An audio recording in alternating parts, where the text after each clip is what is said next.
"Move or I'll move you," my grandson said, teeth clenched, voice low. I stepped back, and he fell, arms flailing, chest twisting midair, straight into the pool. The water swallowed his anger with a dull splash. A second passed, then another. Then he surfaced, sputtering and cursing, wet from head to toe in his brand-name sneakers and perfect little golf shirt.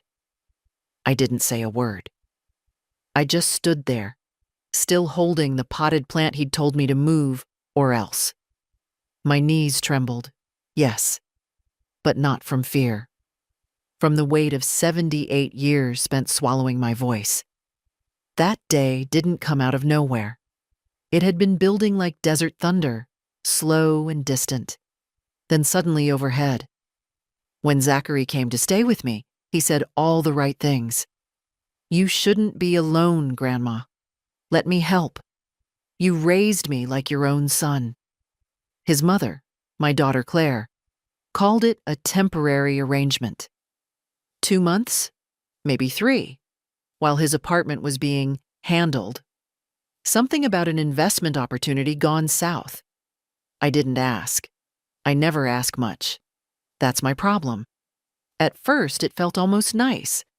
The house felt less quiet. He made us smoothies, played his music, too loud, too much bass, helped me carry groceries. But then it started. "You shouldn't eat that, Grandma. Too much sugar. This recliner's bad for your back. You need a digital assistant. I'll set it up." I laughed the first few times, then stopped laughing when he started unplugging things and taking inventory of my cabinets. He moved into the guest room, but gradually took over the den too, then the garage. He had projects. Plastic bins, labels, a whiteboard with bullet points. He was always on his laptop, always whispering on the phone. I didn't pry. One evening I heard him say, "She's stubborn, but I'll get her there. Don't worry, I know how to talk to her." Then silence, then a chuckle. "She won't even notice." That night, I lay awake staring at the ceiling fan. My house smells like citrus oil and old pine. My late husband Roger built most of it with his own hands. He always said, "Whatever happens, Jean, make sure this place stays yours." After he died, I refinanced it once, but I paid it off years ago. No mortgage, no strings. Zachary knows that. He knows too much. Last Tuesday, he came into the kitchen with a manila envelope. "It's just a precaution," he said. "If anything happens to you, emergencies." I didn't even look at the papers. I just said, "I'll have my lawyer look them over." His smile flickered. "Lawyers complicate things, Grandma. I'm family." That word, family. How easily they use it when they want something. I didn't sign. The next morning, my car keys were missing. He said he'd taken the car in for a tune-up.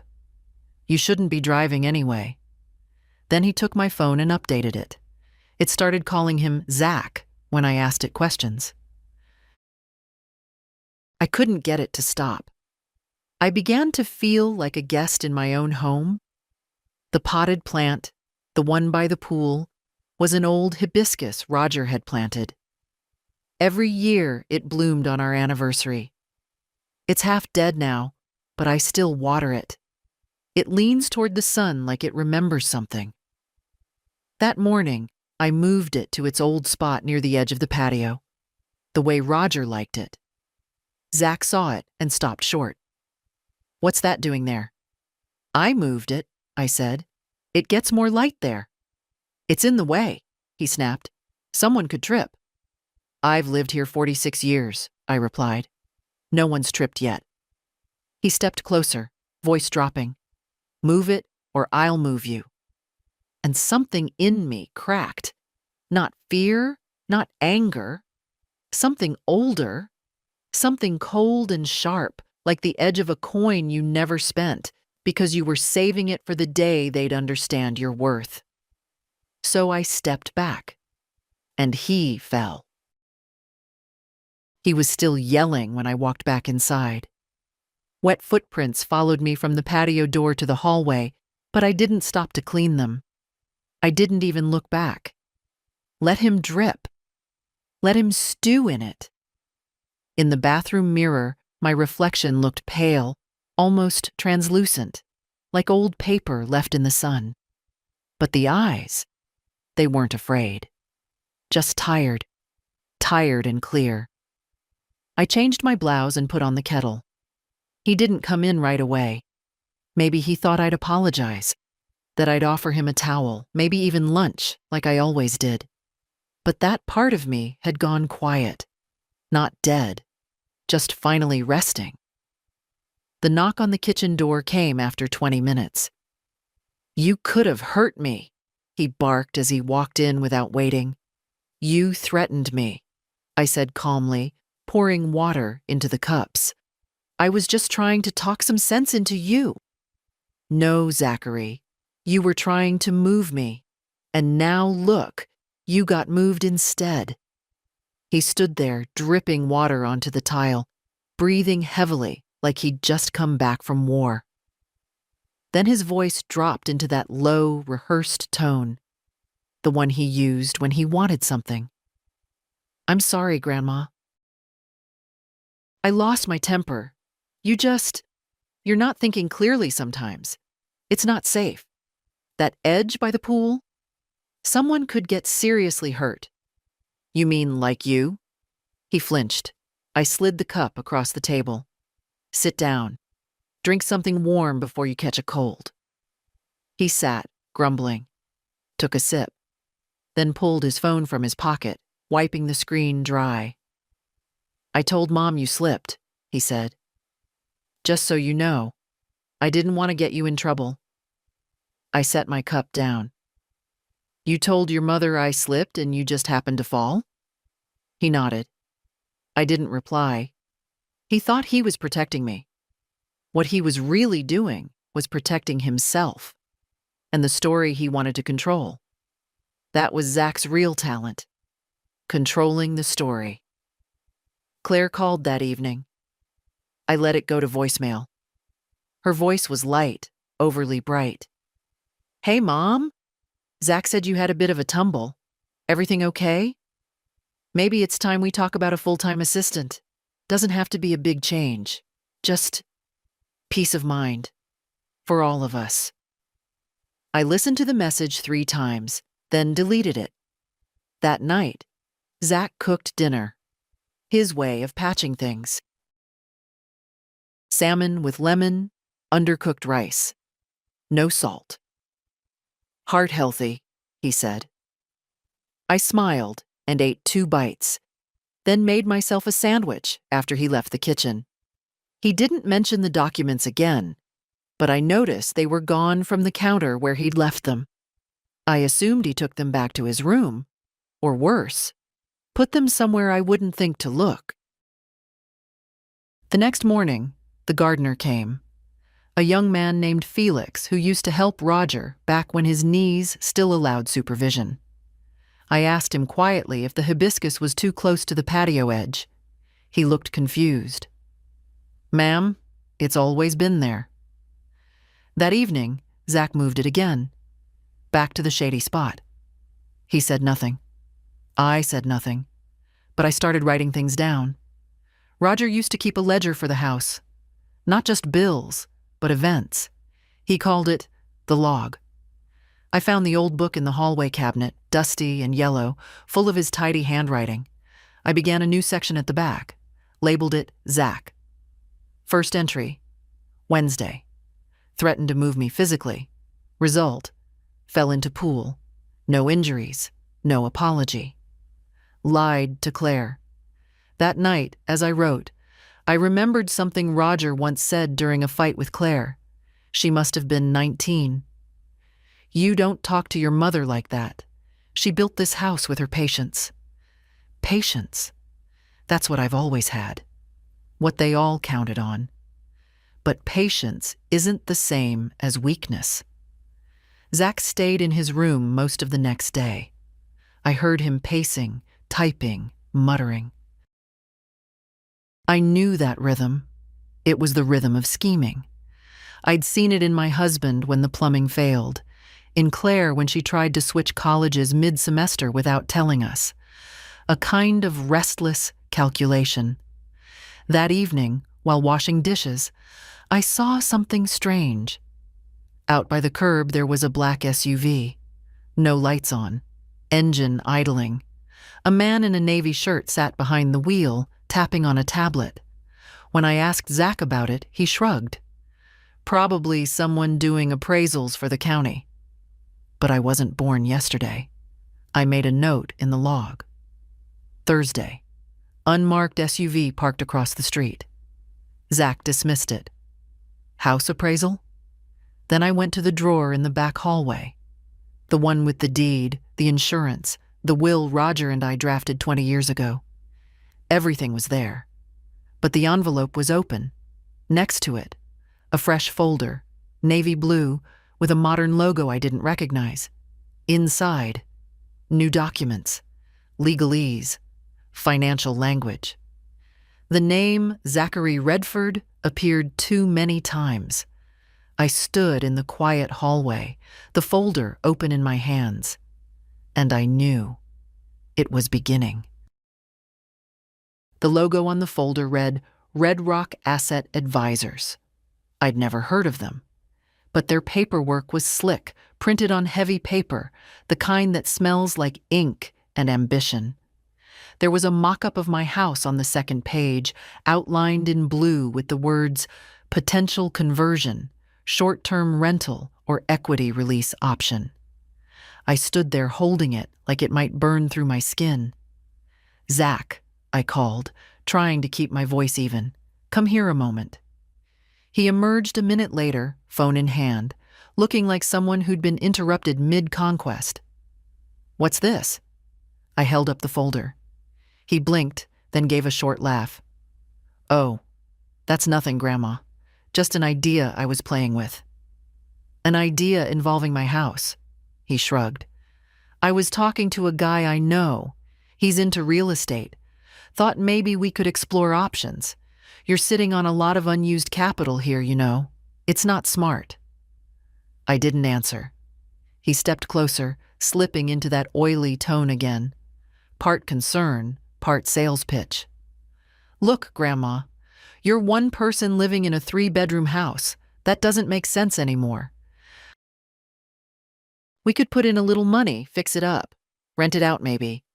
Get you into something safer, more manageable. Like a retirement community. They have these really great ones now, full service. Who's we, Zach? He hesitated, just long enough. Me, my friend Jason. He's the one parked outside.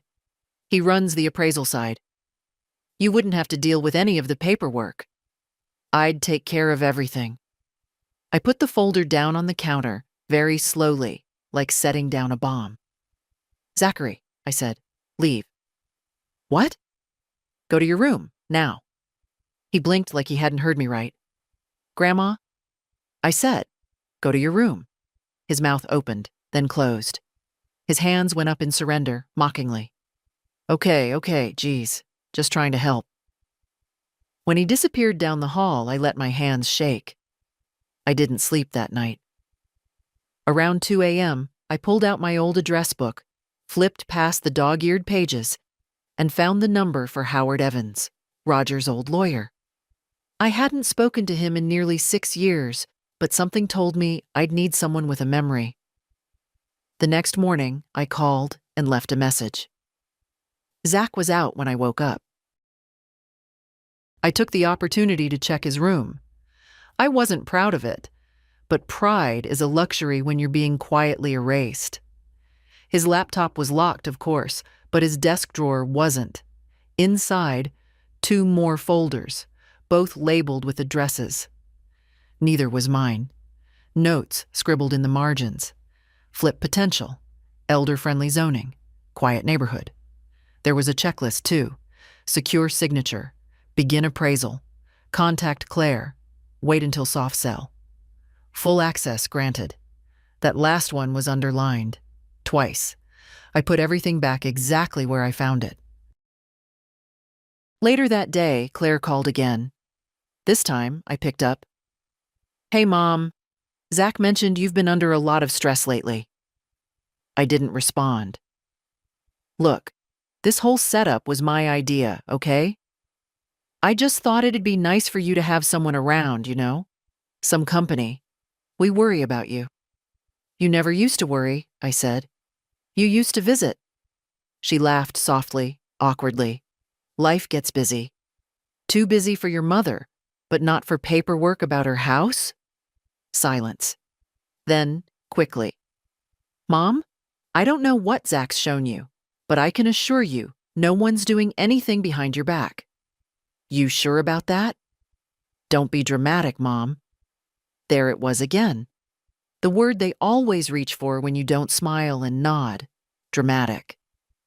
After the call, I walked through each room of my house and touched what was mine. Not what I'd bought. That's different. But what was mine. The reading chair with the sun-faded cushion. The spice rack Roger built out of scrap wood. The chipped lamp that once sat by his hospital bed. In the guest bathroom, I caught my reflection in the mirror. A small woman. Wrinkled, gray, forgettable. That's what they saw. But I remembered the woman who ran a classroom of 30 fifth graders for 20 years, who kept a mortgage paid on a single teacher's salary, who raised Claire alone after Roger's death. I remembered. Howard Evans called back that evening. His voice was the same, slow, certain, with a dry chuckle at the end of every sentence. Well, Jean Redford, I was just telling my wife last week that I hadn't heard your name in ages." "I need help," I said simply. By the time we hung up, I had an appointment for the following Tuesday. He told me what to bring. I told him I'd bring more than that. That night, I added a new entry to Roger's ledger. Friday. Found documents suggesting Zach is planning to liquidate the house. Claire is complicit or uninformed. Lawyer contacted. First move, regain control of story. The next morning, Zach was all charm again. He made me oatmeal. Opened the windows for fresh air. Sat down with a notepad like he was starting some wellness plan. "You ever think about simplifying, Grandma?" he asked. "Like, less clutter, less noise, less stuff to manage. We could get a storage unit. Help you breathe easier." I looked at him over the rim of my mug. "You know what helps me breathe easier, Zach?" "What?"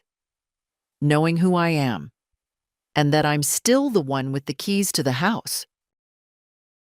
Tuesday came, and with it, a sense of quiet resolve I hadn't felt in years. I woke before dawn, brewed my coffee slow, packed my old leather handbag with the deed, insurance, bank papers, and, just in case, a copy of Roger's will. Everything in one place, zipped up like armor. Zach didn't ask where I was going. He just called out from the kitchen, "Want me to pick up oat milk later?" I didn't answer. I just walked out the front door and locked it behind me. I knew now, anything I said, he'd twist. Silence was safer. Howard's office was in a modest one-story building near the courthouse, same place it had always been. The sign had faded, the receptionist was new, but the smell, old paper and stronger coffee, was exactly as I remembered. "Jean," Howard said, standing slowly, smiling like I was still the younger woman with a mortgage problem and a stubborn husband. "Sit. Let's take a look at what you've got." We went through everything piece by piece. He didn't rush, didn't interrupt, just listened, as good lawyers do when something smells off. "So," he said finally, adjusting his glasses, "your grandson's staying with you, has access to your documents, and is clearly maneuvering to gain legal control of the property. You haven't signed anything yet?" "No." He nodded. "Good. First thing, we secure your house. That means a freeze on transfers. A notice of no action without verified approval from your legal representative. That can be me. Second, we draft a revocation of all informal access, financial and legal. Third, we update your will. You want to change the terms? I want the house protected. I don't want it going to anyone who thinks I'm a burden. Howard smiled. We can do that. We'll draft a trust. You'll be the sole lifetime beneficiary.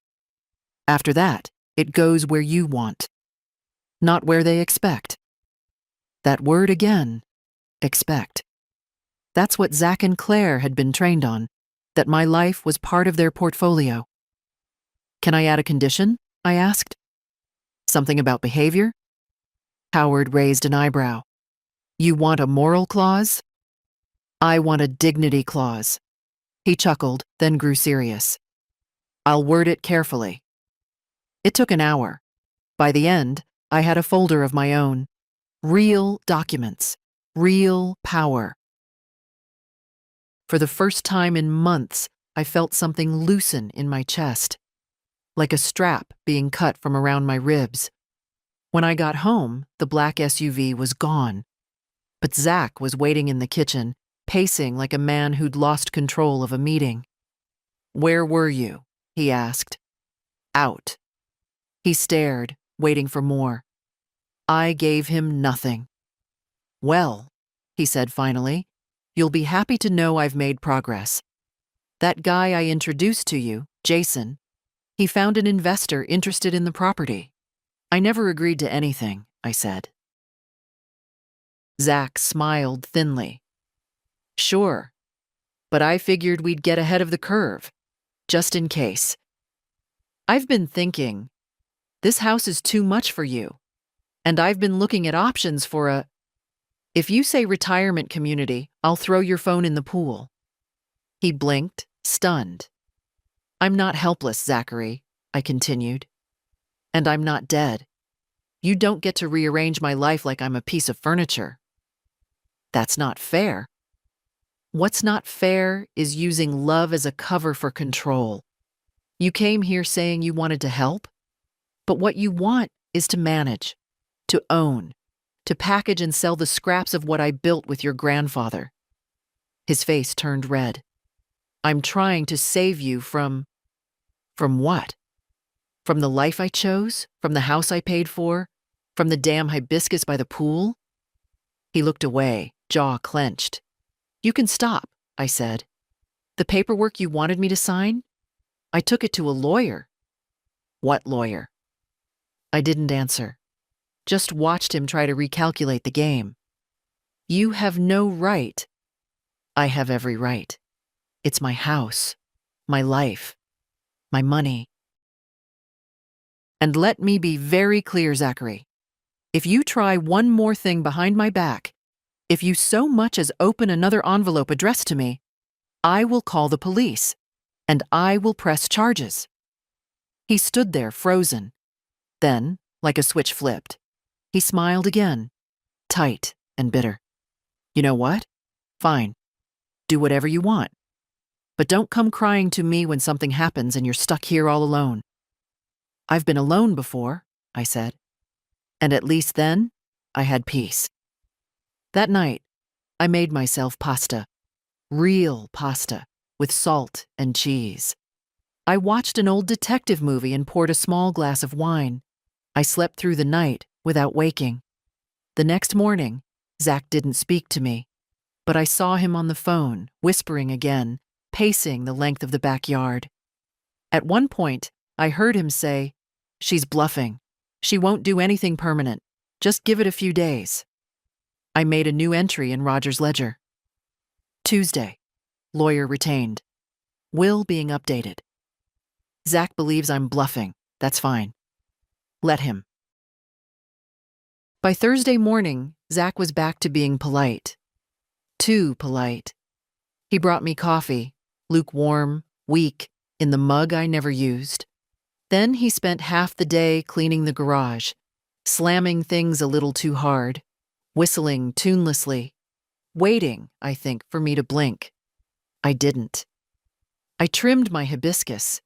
It hadn't bloomed in years, not since the last big freeze, but the leaves were still trying.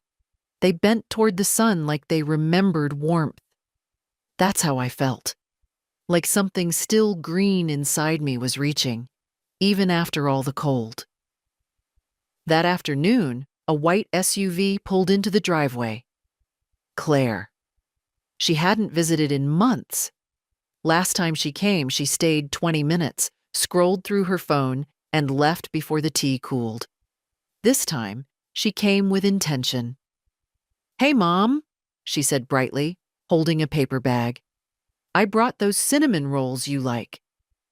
I didn't move to take them. She stepped inside anyway. "Can we talk?" I led her to the kitchen. Zach wasn't home. I'd heard his car leave an hour ago, probably making his own calls, preparing his next move. Claire set the bag on the counter and turned to face me, her voice soft.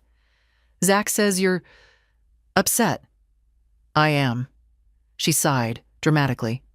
"Look, I know he can be pushy. He's ambitious. That's not a crime." "Ambition isn't the problem," I said. "Deception is." Claire rolled her eyes, the same way she did when she was 16 and grounded for skipping school. "He's trying to help. He worries about you." "No," I said. "He worries about missing his chance. He sees this house as leverage." Claire flinched, then straightened. "That's not fair." I stood. "I want you to listen to me very carefully, Claire. I don't need your son managing my life. I don't need a retirement home, a financial advisor, or an equity release. What I need is to be left alone." "Mom?" "I've updated my will," I said calmly. "And before you ask, no, you're not cut out, but you're not going to manage anything. Neither is Zach." Claire's face went still. "I've appointed a lawyer," I continued. "I've set conditions. If I die, there are instructions. If I live, which I intend to, I will not be moved, manipulated, or reduced." She sat slowly, her tone changing. "You're misunderstanding everything." "Am I?" "Zach told me you were declining." That word, declining, like I was a stock or a bad loan. He said you weren't remembering things, that you forgot your bank appointments, your medications. I missed a bank appointment because your son changed the settings on my phone, and I take my medications on time, every time. Claire looked away. "What did you think was going to happen?" I asked. "That I'd just fade out, quietly? That the house would pass to you like a baton?" Tears welled up in her eyes, and for a moment, I saw her as she was at 5 years old, crying over a scraped knee. But that girl had grown into a woman who'd learned to see people not as people, but as assets. "I thought I was doing the right thing," she whispered. "No. You thought you were doing the easy thing, letting Zach do the pushing so your hands stayed clean." Silence. I didn't raise my voice. I didn't cry. I'd cried enough in my life, over Roger, over lost friends, over the years Claire forgot to call on my birthday. Now I was dry, clear. "I'm not angry," I said finally. "I'm done. That's all." Claire stood slowly, took the bag of cinnamon rolls, then seemed to think better of it, and left them on the counter. "Zach's going to be upset. I'm sure. And he doesn't give up easily. Neither do I." She hesitated in the doorway. "Are you cutting us off?" "I'm setting boundaries. You can visit, you can call. But you don't touch my money and you don't make plans for me." She looked like she wanted to argue, but she didn't. She left. That evening, I sat in Roger's old chair and added to the ledger, Thursday. Claire came, offered pastries, not apologies. Confirmed complicity. I am no longer angry. I am no longer afraid. I am simply awake. At sunset, Zach returned. His steps were heavier, his eyes darker. He didn't say hello, didn't ask about dinner, just stood in the hallway, staring. You talked to my mom? I did. She's upset. She should be. He clenched his jaw. So, this is it? You're shutting us out? No, I said quietly.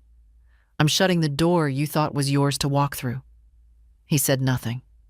I'm not your safety net, I added. I'm not a portfolio or a soft place to land.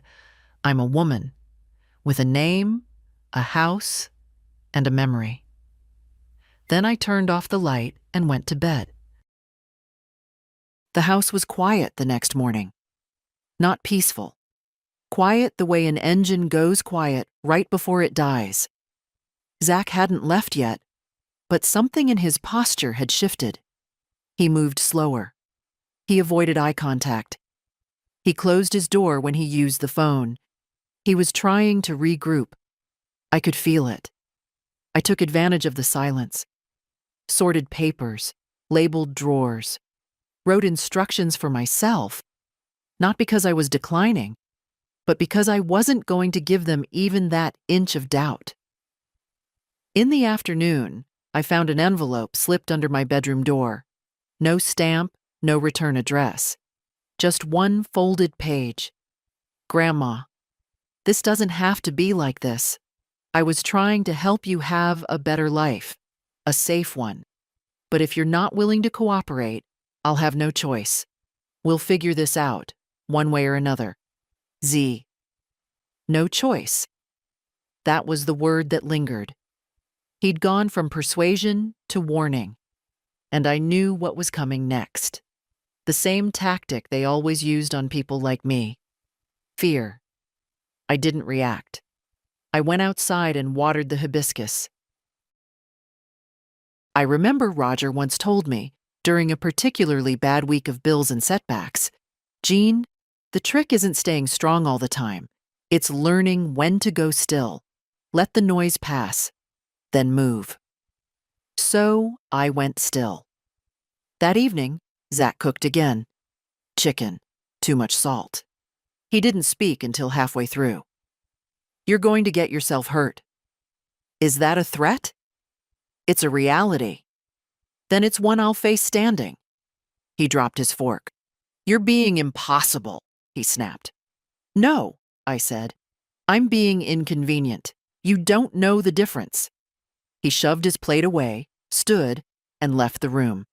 The screen door slammed behind him like punctuation.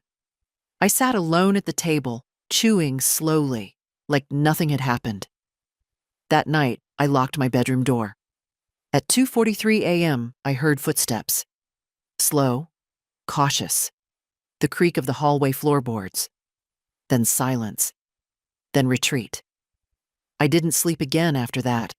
I just stared at the ceiling, remembering the sound of Claire's first steps on that same floor. Back when she'd run to me in fear, not from me in disdain. The next morning, I called Howard. I want to finalize everything, I told him. No more drafts, no more waiting. It's time.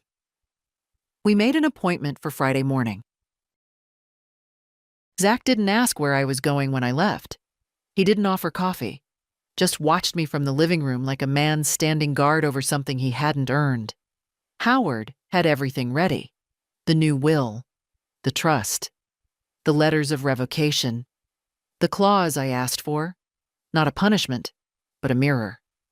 Any beneficiary who acts to undermine, isolate, coerce, or manipulate the grantor shall forfeit their claim in full. A single sentence, sharp as a needle. I signed every page. When it was done, Howard looked up and said, "You okay?" "I'm fine." "Doesn't mean much coming from people our age," he said gently. I smiled. "I'm fine, Howard. For real." On the way home, I stopped at the grocery store. Bought peaches, real ones, soft and bruised and cheap. The cashier called me ma'am and asked if I needed help carrying them. I said no, thank you. It felt good to carry something that was mine and mine alone. Back home, Zach was sitting on the patio, shirtless, smoking a vape he thought I didn't know he had. "Where were you?" he asked. "I've decided to make a few changes." He laughed, but it didn't sound real. "You're serious, huh?" "I'm serious. I could fight this, you know." "You could."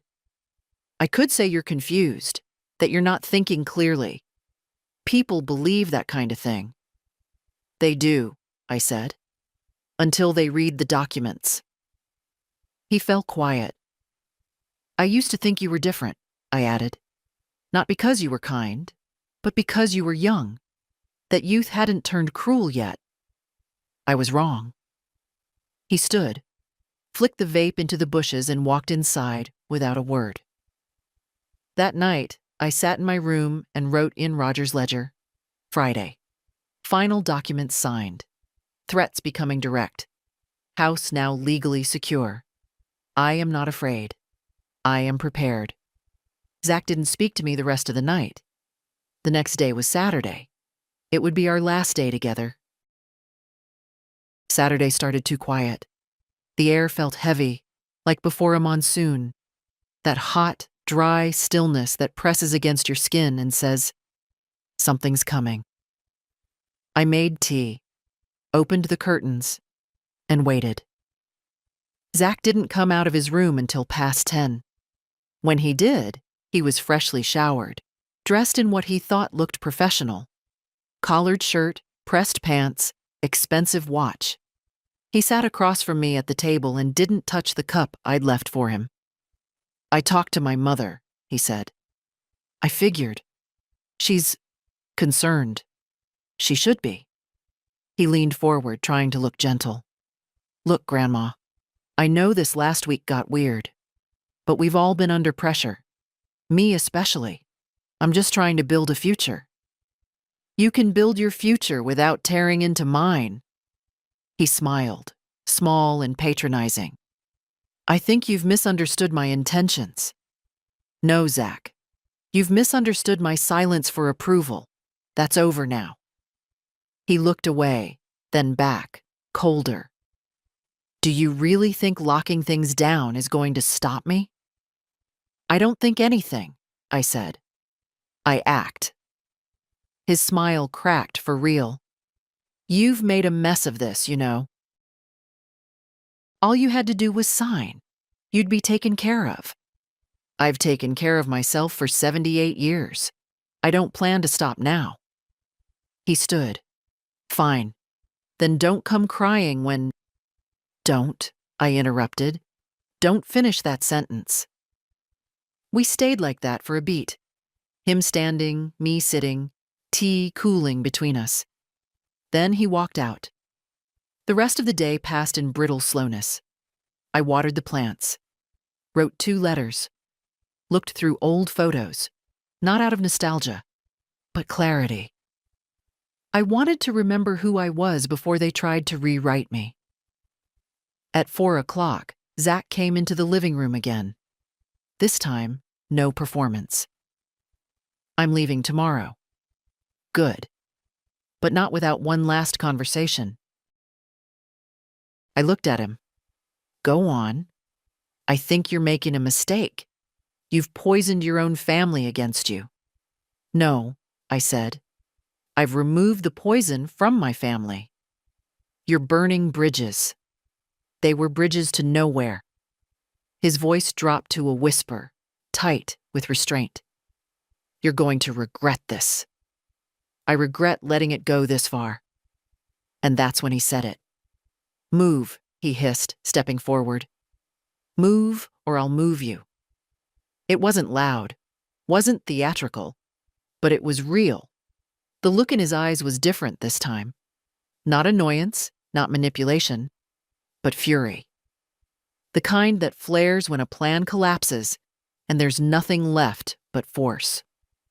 I was standing near the patio. My hibiscus just behind me, the edge of the pool a few feet away. He stepped toward me again, and I stepped back.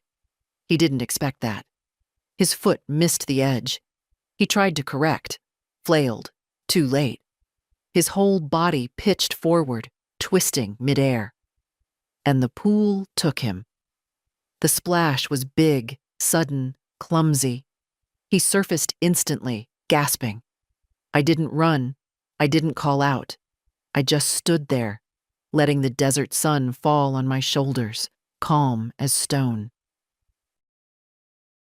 He pulled himself out, drenched and shaking with cold and rage. "You're crazy!" he shouted. "You did that!" "No," I said. "You did." He stared at me, water streaming from his sleeves. "I want you out of this house," I said. "Tomorrow. No more stalling. No more phone calls to your mother. No more schemes. You pack your things, and you go." "You're serious?" "Yes." "You have no idea what you've done." "I do," I said. "For once, I know exactly what I've done." He didn't argue, just stormed inside, dripping water onto the tile. I didn't follow. I sat down beside my hibiscus, fingers in the warm dirt, and let myself breathe. He left the next morning. No ceremony, no suitcase.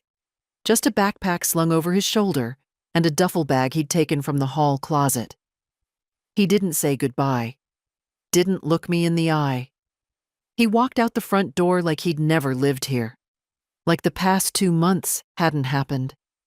The sound of his car pulling away was short and sharp. Like a door slamming somewhere far down a hallway. I didn't watch from the window. I didn't need to. I just sat at the kitchen table with my cup of tea and the Sunday paper, my hands resting lightly on the quiet. It wasn't relief I felt. Not exactly. It was room. Room to think. To breathe. To take up space in my own house without being observed, corrected, redirected. I walked through each room that morning with a rag and a spray bottle. Not to clean, but to reclaim. Every surface I touched had felt occupied these past weeks. The counter where Zach laid out his plans. The cabinet he reorganized without asking. The hallway he paced like a landlord. I opened windows. Let the dry Arizona air move through. Dusted shelves that hadn't been touched in months. Rearranged the chairs back the way Roger liked them, one facing the door, one angled toward the kitchen. By noon, it felt like my house again, but the quiet didn't last long. Claire called at 12:17. I let it ring. Then again at 12:21 and 12:30. The fourth time, I picked up. "Mom," she said sharply, "Zach's gone." "I know." "He said you kicked him out." "I did." "You can't just do that. Where is he supposed to go?" "I assume back to the apartment he supposedly lost. Or to you." "Mom, you can't." "I can," I said, and I did. She exhaled hard, like I'd just pulled a stunt instead of drawing a line. "You're acting completely irrational." "No, I'm acting like someone who's done being used." "Zach said you pushed him." "He fell. Into the pool. He's fine." "He said you were yelling. That you lost control." "He said a lot of things, Claire. I have them all written down." That stopped her. Just for a second. "You're keeping records?" "Yes." She laughed, bitter and short. "Jesus, Mom. What's next, cameras?" "Maybe," I said. "Depends how safe I feel." The line went quiet. I waited. Then, softer, she said, "You know he's not a bad person. He's just young. And I'm not a weak person. I'm just old. Which one of those do you think you've misunderstood more?" She didn't answer. "You raised a boy who doesn't know the difference between help and control. Who thinks access is entitlement? You may not have taught him that directly, Claire, but you let it grow in him." "I didn't mean, but you did. You meant it every time you let him speak for you. Every time you excused his behavior because he was just being ambitious." Silence again. "Don't call me for a while," I said. "Let's give each other space." You're serious? As a heart attack. Then I hung up, and this time, I didn't feel guilty. That afternoon, I finally opened the book I'd been meaning to read for months, a mystery novel I'd bought last spring. I sat on the porch with a glass of lemonade and the dog-eared first chapter. The hibiscus rustled behind me, lazy in the breeze. Somewhere down the block, a neighbor's radio played an old jazz tune. I read 3 chapters without checking my phone. When the sun dipped low, I went inside and made myself real dinner. Not the dry health food Zach had pushed on me, but buttered potatoes and roasted chicken. I didn't measure anything, just cooked by instinct the way Roger liked to. I lit a candle, not because it was fancy, but because it was quiet. That night, I slept with the door open. No footsteps, no whispers, no creaking floorboards, just air, just stillness, and me. On Tuesday morning, I woke to a knock at the door. 3 slow raps, not urgent, not polite either. Just patient. I knew before I opened it who it would be. Claire stood on the porch in her office clothes, sunglasses perched on her head, a phone clutched too tight in one hand. Her smile was thin, careful, the kind people wear to funerals. "Can we talk?" I said I needed space. "It's important." I stepped aside. She walked in like she owned the floor plan. Didn't even glance at the living room where I'd moved the chairs back. She went straight to the kitchen and sat where Zach used to sit, like nothing had happened. I stayed standing. "I've been talking to Zach," she started. "He's shaken. I'm sure falling into a pool will do that."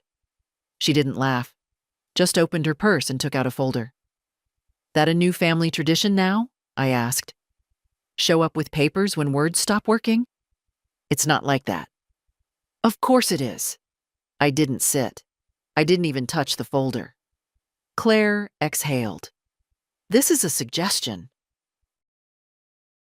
A softer path. To where?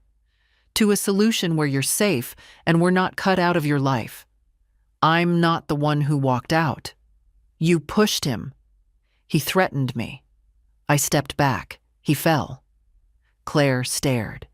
Then, as if reading from a script she didn't fully believe, she said, "Mom, I think you're having trouble with judgment, with memory.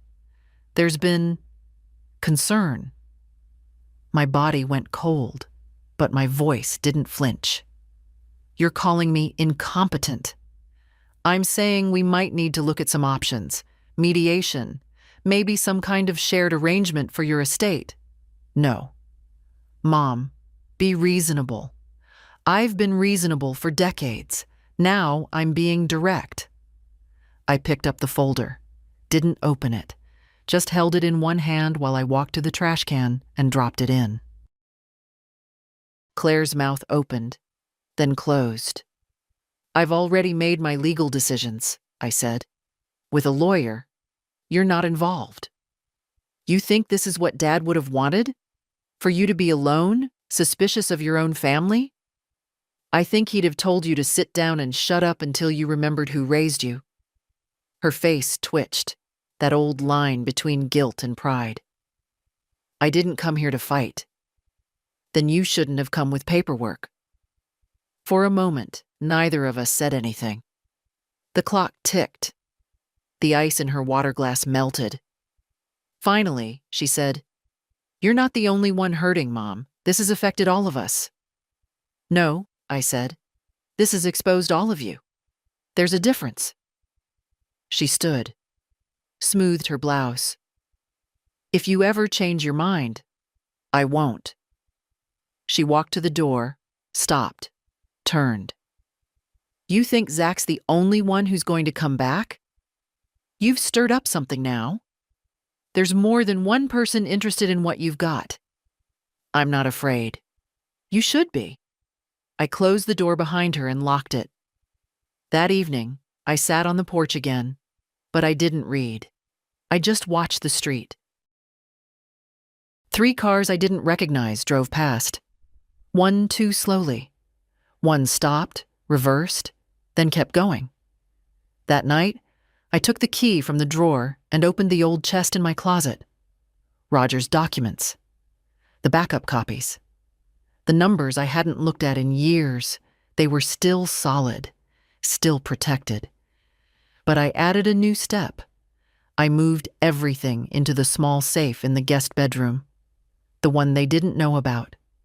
Set a new code, wrote it down nowhere, and then I wrote one more note in Roger's ledger. Tuesday. Claire came with folder. Suggested shared control. I refused.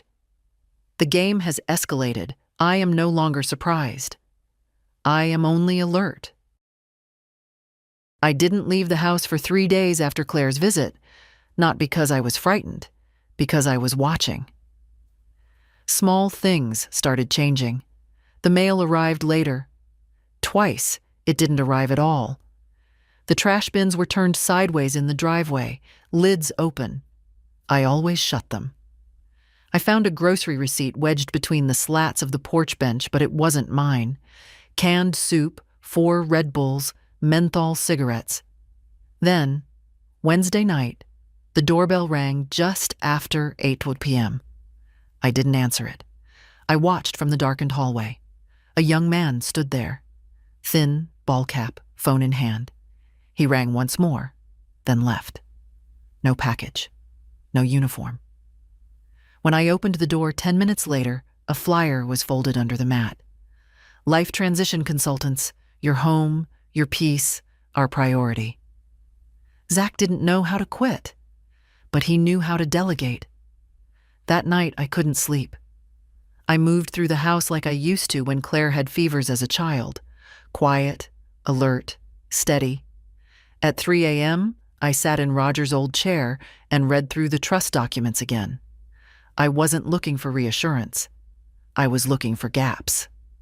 There were none. But still, I felt it. That slow tightening. The pressure of being watched, even when alone. I called Howard first thing in the morning. I want to finalize the second layer, I said. You're sure? I'm sure. He didn't try to soften it. He knew what this was. By Friday, it was done. A second trust. Smaller, private, locked, and irrevocable. Its contents listed only by coded identifier. It would hold the liquid funds. The kind Claire and Zach had always danced around like birds circling a pond. Now they wouldn't even see the water. The house remained in the first trust, still mine, until death. But everything else, retirement accounts, investments, even the land parcel Roger had bought in '87 that no one remembered, was shielded, quietly and legally. When I left Howard's office, the sun was bright and indifferent. I felt no victory, no relief. But I did feel clean. That evening, I pulled out my calendar. I circled dates, not birthdays, not holidays, appointments, legal checkpoints, reviews, like a gardener walking a fence line, checking for breaches. I cooked myself a full dinner. I left the porch light off. I read until midnight. Then I wrote in the ledger. Friday. Final protections in place. Secondary trust established. Funds moved. If they come back now, they come to an empty vault. The weekend passed without contact. Claire didn't call, Zach didn't text. But someone came by. I knew it. The front gate latch had been lifted. Not broken, just unhooked. The small things that tell the truth better than words. I sat on the porch Sunday morning, watching the sunrise. It looked the same as every other sunrise. But I was different. I was no longer hoping they'd call or come around with apologies. That part of me had gone quiet. Not bitter, not angry, just settled.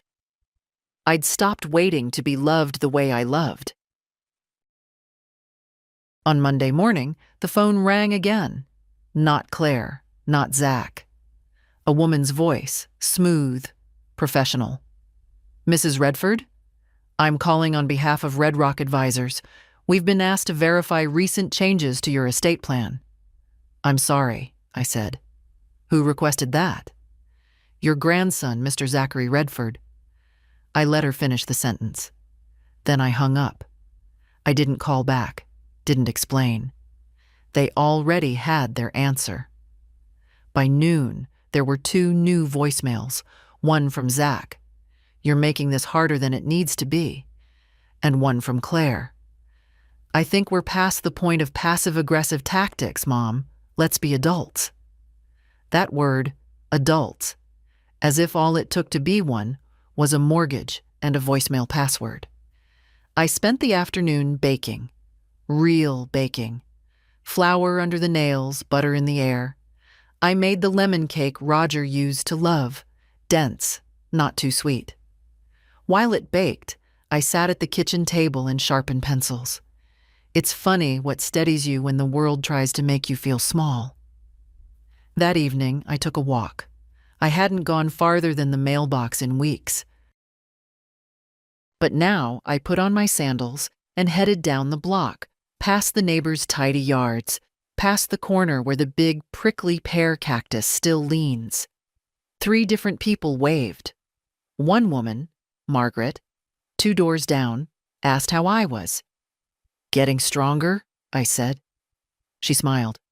I can see that. When I got home, there was a car I didn't recognize parked across the street. Lights off. Engine running. I stared at it from the porch. Didn't flinch. Didn't go inside. Eventually, it pulled away. The next morning, I visited the bank. I'd made an appointment the week before, just in case. The manager was polite. A young man who wore too much cologne and called me Mrs. Jean, like we were in the South.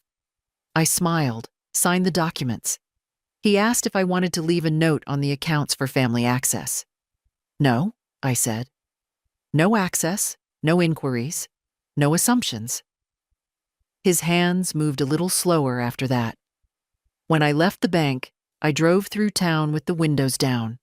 It smelled like dust and sunlight. I hadn't driven that far in months. It felt like proof. Not that I could, but that I still wanted to.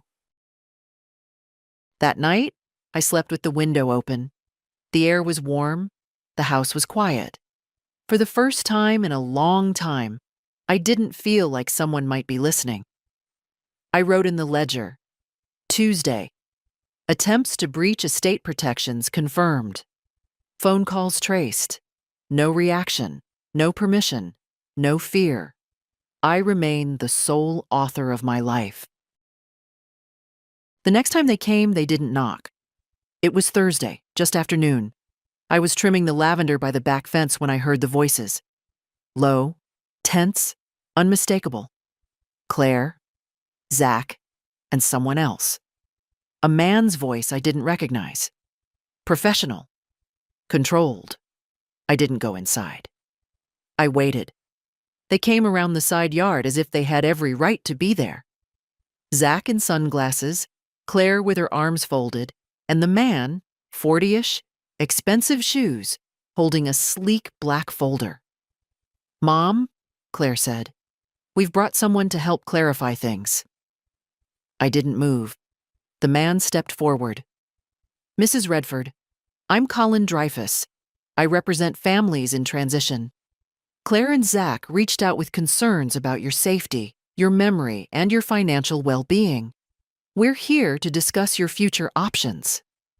My future belongs to me, I said. He smiled the way professionals do when they're paid not to show offense. Of course. We'd simply like to explore a supported decision-making arrangement. No pressure, just clarity. I have clarity. Zach exhaled sharply. Grandma, stop pretending you don't need help. I stopped pretending when I let you fall in that pool. He looked away. Claire stepped in. You're making this worse than it needs to be. You're creating paperwork mazes and locking us out of your life. I'm securing my life from people who see me as an obstacle. You're being paranoid. No, I said. I'm being precise. There's a difference. Mr. Dreyfus raised a hand. Mrs. Redford, with your permission, we can initiate a family review, not a legal override, just a conversation with a mediator and a physician. No. There may be alternatives. No. Zach stepped forward. You don't get to just shut us out. I do, and I have. He looked like he might scream, but he didn't. He turned to Dreyfus, who only nodded and closed the folder. We'll follow up in writing, he said. You do that, I said, and I'll send it straight to my lawyer. Claire tried one last time, her voice softer now. Don't do this, Mom. You're pushing us away. I'm placing you exactly where you belong, outside the fence, wondering how you ever mistook my kindness for surrender. No one spoke after that. They left by the side gate, the same way they came in.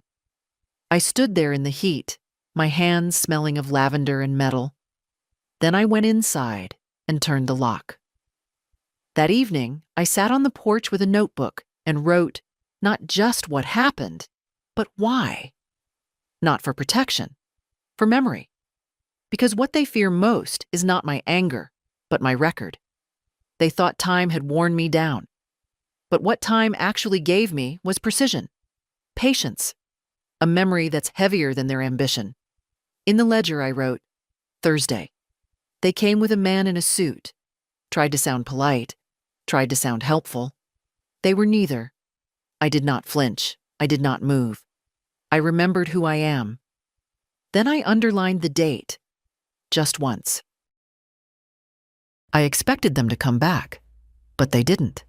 Not the next day, not the one after. There were no more phone calls, no more cars across the street. Just silence. Thick, humming, unfinished. The kind that follows a slammed door but not a locked one. On Saturday morning, I found the hibiscus blooming, 2 pale pink flowers, both imperfect, both open wide to the sky. I knelt beside it, not to tend, but to look. Roger planted it the year after his diagnosis. He said he needed something to anchor the days. Something that wouldn't ask questions, just grow. It had held on through frost and drought and years of neglect. I never watered it right, never trimmed it the way the book suggested. But it survived. Somehow. That's what it meant now. Not beauty, not memory. Survival. I brought out the hose and watered it slowly, deliberately, soaking the roots, letting the dirt darken beneath my feet. In the afternoon, I opened the ledger again. It was nearly full, not just of notes about Zach or Claire, but little things too. Dreams I'd remembered, names of old neighbors, phone numbers I'd thought I'd forgotten. It had become something else now. Not a defense, but a voice. Not loud, just present. I turned to a blank page and wrote, Saturday. Flowers on the hibiscus. No calls, no visits. Stillness is not silence. It's space. I am no longer being pulled. I am holding. Then I sat by the window with a cup of tea and watched the light move across the floor. At 5:12 p.m., the doorbell rang. But this time, it was Margaret from down the street. She held a bowl of soup in one hand and a folded newspaper in the other. I had a feeling you might not have eaten, she said. I have, I replied, but I'll eat again. She came in without ceremony, placed the soup on the counter, and sat. She didn't ask questions, just handed me the paper and pointed to a short column near the bottom of the community page. Red Rock Advisors under investigation for unlicensed estate activity. I read it twice, then once more, slower. The name Zachary Redford was not mentioned, but I knew. They were at my door last week, I said. She nodded. They've been going door to door all over town. One of them tried to talk to my cousin in Apache Junction. Told her she was sitting on dead equity. She called the police. Good. We sat in silence for a while. Then Margaret looked at me and said, "You know, I've been meaning to ask. That ledger you carry everywhere. What is it?" "It's not for carrying," I said. "It's for remembering." She smiled, and her eyes softened. "Well, keep writing. Whatever it is, it's working." After she left, I stood in the hallway with the paper in one hand and the soup untouched, and I felt something I hadn't in a long time. Not safety, not victory, just steadiness. Like the house had finally exhaled. I wrote again in the ledger. The names are falling apart, the suits are folding, the circle is closing, and still I am here, still in my chair, still at my table, still mine. Then I put the ledger away. For the first time since all this began. Sunday morning brought no surprises. The world outside carried on. Dogs barking, sprinklers ticking, someone mowing too early across the street. I sat on the porch with a fresh cup of coffee and listened without reacting. It was background now. Noise I didn't owe anything to. Zach hadn't called in a week. Claire neither. I knew they were out there, circling in silence, unsure whether to regroup or retreat. But whatever decisions they made next, they'd make without me. That door had closed. I didn't slam it. I just locked it quietly and stepped away. In the garden, the hibiscus had dropped one flower. The other still held. Petals open, a little bruised around the edges. I understood that. Margaret dropped by again that afternoon. This time she brought me tomatoes from her yard, still warm from the sun. We sat inside with glasses of water, and she asked if I'd thought about joining the Tuesday book club at the library. I told her I hadn't read fiction since Roger died. "Well," she said, "maybe it's time to start again. You've earned the space to imagine." That word stuck with me. Imagine. Like a light cracking through thick shutters. Like a path that didn't end at defense, but turned toward something else. That night, I walked through each room of my house again, like I'd done weeks before. But this time, I wasn't checking for signs of intrusion. I was reacquainting myself with what was mine. The hallway with the photo of Claire at 5 years old, holding a paper crown. The pantry where Roger used to sneak dried apricots. The bedroom window that still whined when opened too far. I said each part out loud under my breath. This is the room where I forgave things I wasn't ready to. This is the chair where I almost gave up. This is the light that stayed on when no one noticed. No one had to hear it. Not really. But I did. I needed to remind myself that survival wasn't just about pushing back. Sometimes it was about staying still long enough to know you were still standing. I slept soundly. No dreams. No half-waking anxiety. Just the slow, grounded breath of someone who had made it through something. Monday morning, I got a letter in the mail. From Howard. He'd sent copies of the final trust documents and a note in his neat, slanted handwriting. You were right to act. You were right to wait. And you were right not to let silence replace clarity. I folded the letter and placed it in the ledger. Not as a warning, as a record. That afternoon, I cleared out the guest room, washed the linens, opened the windows. It wasn't an act of hospitality. It was cleansing. The scent of bleach and open air was oddly satisfying. In the closet, I found an old shoebox I hadn't touched in years. Letters from Roger. Notes from Claire in crayon. A photograph of Zach at 12 holding a model rocket. His face hadn't yet learned calculation. I didn't cry. But I didn't put it back in the closet either. I left it on the shelf, unsealed. Not as a welcome, just as truth. That evening, Margaret called. "We're reading The Good Earth next month," she said. "Come for the first chapter. No one expects anything." I said yes, not out of politeness, but because, finally, I wanted to go. Tuesday came warm and quiet, the kind of day you don't notice unless you've lived through noise. I opened the windows early, let the air pass through every room like a guest finally welcome. I brewed coffee the way I liked it, strong, without apology, and sliced one of Margaret's tomatoes for breakfast. It tasted like summer used to. There were no messages on the phone, no visitors. Just stillness. The real kind. I put on a soft sweater, even though the day didn't call for one, and walked to the library. The woman at the desk smiled when I gave my name. "Book club's just starting," she said. "We're in the back room." I almost turned around, not out of fear, just the reflex that comes after too many months of bracing. But I didn't. I walked in, 10 folding chairs, a circle, a few nods. No one asked where I'd been. We read the first chapter of The Good Earth. I didn't say much, just listened. But my voice didn't feel lost anymore. It felt paused, ready. Afterward, Margaret squeezed my hand. "Next time, you'll have to tell us what you think." "I will." The walk home was slow, on purpose. I let myself notice things.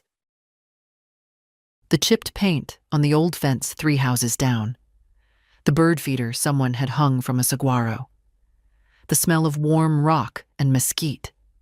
My house waited. Not looming, not asking. Just there. Inside, I sat at the kitchen table and opened the ledger one last time. There were only 3 blank pages left. I filled one. Tuesday. No threats, no questions, no echoes. The air is quiet and mine again. They may circle, they may whisper, but they will not enter. This house remembers who it belongs to. So do I. I closed the book, didn't lock it away, didn't hide it. Just set it on the shelf next to the others. Cookbooks, paperbacks, the collection of birdwatching guides Roger never used but liked owning. Later that day, I took the lemons from the counter and made another cake. No occasion, just muscle memory. I wrote down the recipe on a fresh index card and tucked it into the kitchen drawer where someone might find it someday. But not for a while. That night I lit a candle. No guests, no event. Just me. And I said, not aloud, but clearly, I was not moved. I moved myself. Then I let the flame burn low and go out. If you've ever been made to feel small in your own home, in your own life, let this be your reminder. You are not the guest. You are the house.